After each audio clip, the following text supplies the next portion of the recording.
Cossiga, former Italian president, prime minister, minister of the Interior, and one of the founders of Operation Gladio Covert Intelligence Unit, encouraged Silvio Berlusconi and current Minister of the Interior Robert Moroni to do what I would do when I was Minister of the Interior, namely infiltrate so far as to have been relatively peaceful demonstrations, radicalize them, start riots, then engender public support for heavy-handed police response. You want to hold that? We're going to go to a phone call. Hold that thought there, Brian. Keep that thought, Brian. And I'll read verbatim exactly what he said. Moroni should do what I did when I was Minister of the Interior. University students, let them do what they want. Withdraw the police from the streets, universities. Infiltrate the movement with provoking agents ready for anything. Agenti provocatori is the Italian term. And let them devastate shops, put fire to the cars, and put cities to the sword for 10 days. Then, strengthened by the public support, the sound of sirens from ambulances will have to overwhelm that from the police. Law enforcement officers should pitilessly, again, beat the crap out of protesters and send them all to the hospital. They should not arrest them, since the courts would free them immediately because they haven't done anything wrong. But they should beat them savagely, and they should beat savagely as well as the teachers that incited them, not old professors, just the young school teachers. And again, this is the same situation we saw in Canada last year at the SPP summit protests in Quebec, where Canadian police were caught dressed up as rock-wielding anarchists intent on causing riots. Peaceful protesters identified the agents in this case as provocateurs, and the police even later had to admit the fact, despite going to lengths publicly staging the arrests of their own officers. Yeah, that's something you don't see on the evening news, but it happens. It's very common, and it's ironic that we are seeing right now, and this has been covered on Lou Dobbs, Glenn Beck, the government bringing troops home to deploy them here in the United States in case of anarchy or any kind of uprising. You know, a lot of big cities, Philadelphia, Chicago, L.A., Atlanta, they are preparing, win or lose Obama, for rioting Tuesday night. If he wins, celebrations to the point of rioting. If he loses, just full-blown riot. So we're in a very, very critical time in our country. So whenever there's a tense situation, I mean, it's very easy for these provocateurs to incite a riot. We got a phone call. You're on the Real News.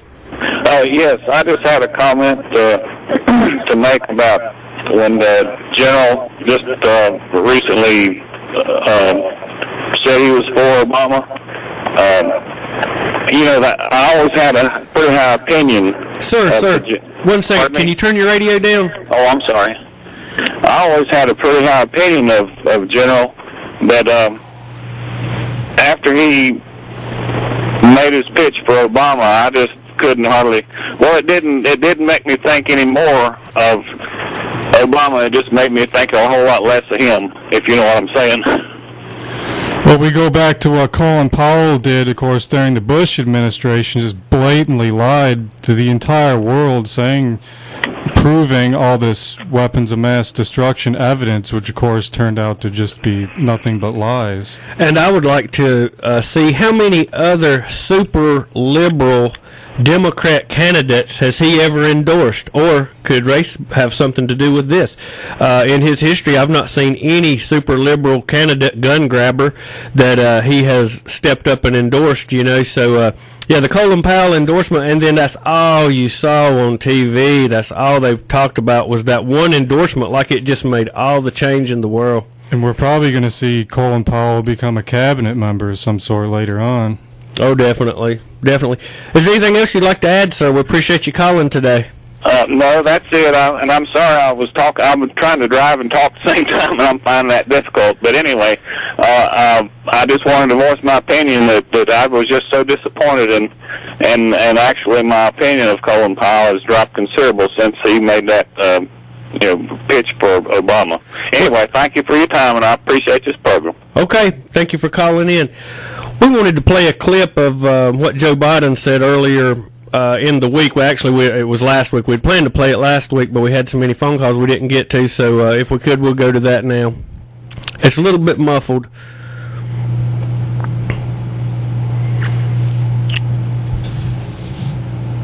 And if you'd like to call in, 873-1400. Davie County number is 336-499-0681. And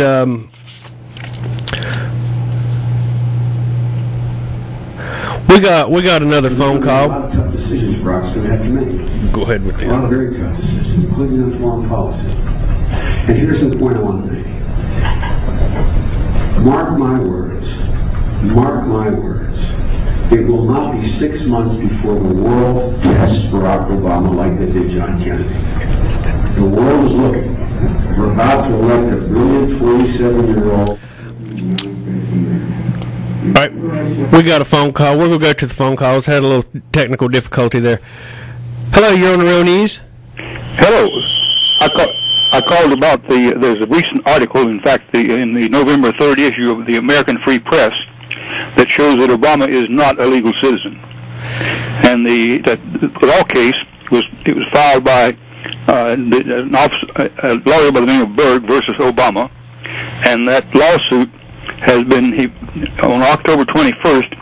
Berg announced that Obama and the DNC admitted to, by way of failure to timely response to the request for admissions, they failed to respond to this lawsuit, and by virtue of the failure to do so, they've admitted these charges by default. And within the 56 counts to which Obama has now legally admitted are these: my mother gave birth to me at the Coast Province Hospital in Mombasa, Kenya. The certification of live birth posted on the website fightthesmears.com is a forgery. I was not born in Hawaii. I am a natural-born U.S. citizen who satisfies the requirement to run for president, and my senior campaign staff knows this. I beg your pardon, I misread this. I am not a natural-born U.S. citizen. And his campaign staff knows this. Neither am I a naturalized citizen. I am a citizen of Indonesia. In 1981, I traveled on my Indonesian passport to Pakistan, a nation that did not allow Americans to enter except on official business. I obtained $200 million in campaign funds by fraudulent means. Berg is a former deputy attorney general in Pennsylvania, and he lists 27 other counts to which the DNC has now admitted guilt. These include the number one, the DNC did not verify Barack Obama his eligibility to serve as president by performing a background check. Number two, the DNC admits Obama is not a natural-born citizen. Number three, the Credential Committee, along with Chairman Howard Dean, has been aware of this lawsuit since August 22, 2008, when the lawsuit was faxed to its Washington, D.C. office, but failed to verify the credentials of Obama. Number four, plaintiff and all Democratic citizens of the United States have been personally injured as a result of not having a qualified Democratic presidential nominee to cast their votes for. Number five, the Democratic National Committee has been promoting Obama's presidential citizen. I beg your pardon. They've been promoting Obama's presidential election, knowing he was ineligible to serve as president. Seeing the apparent stonewalling by the federal court in Pennsylvania since August, Stephen Markey of Falls City, Washington, has taken state action with the Obama birth certificate battle by filing a suit in Washington State Superior Court against Secretary of State Sam Reed, demanding verification of Obama's citizenship. Now, the last paragraph in this reads that Obama's grandmother, still alive in Kenya, has asserted that she remembers the boy's birth in that country in 1961, and that his mother moved him to Hawaii shortly thereafter. The Pennsylvania suit maintains that even if Obama was born in Hawaii, he lost his citizenship when he was adopted by his Indonesian stepfather 6 years later.